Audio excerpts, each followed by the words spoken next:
Christ se présente lui-même à l'église de Pergame, Apocalypse 2,12, comme celui qui a l'épée aiguë à deux tranchants. Il dit au verset 13, « Je connais ton travail, où tu demeures. Je sais que là est le trône de Satan. » L'empereur Constantin était le chef de l'église au lieu et place du Seigneur Jésus-Christ. Le roi Henri VIII voulait divorcer avec Catherine d'Aragon afin de se marier avec Anne Boleyn. Ainsi, il se sépara de l'église catholique romaine et devint le chef de l'église d'Angleterre. Mais Christ ne peut pas régner sur une église où un homme s'arroge l'autorité. L'église est alors avertie de ne pas manger des choses sacrifiées aux idoles. Dans Nombre 23, 4, 11, Balaam bénit les enfants d'Israël au lieu de les maudire. Il ne souhaitait pas faire cela, mais Dieu l'avait obligé à les bénir. Plus loin, dans Nombre 25, 1, Balaam donna un mauvais conseil. Il persuada habilement quelques enfants d'Israël de conclure des mésalliances, ce qui amena le peuple à adorer les idoles d'Is.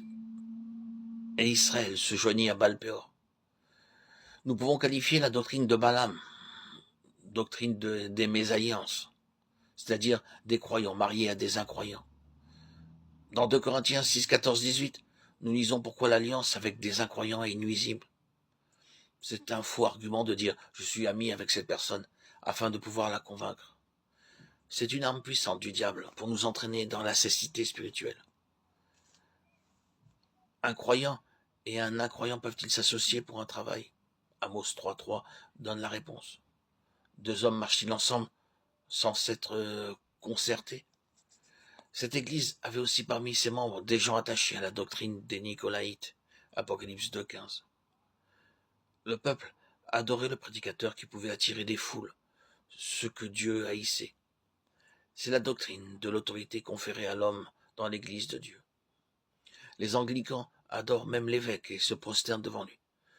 Parce qu'il porte de longues robes, le peuple adore le prêtre et lui embrasse les pieds. Cependant, Dieu dit dans Apocalypse 2.16 qu'il combattra avec l'épée de sa bouche contre de telles choses. Cette épée est la parole de Dieu, et la parole de Dieu doit être honorée.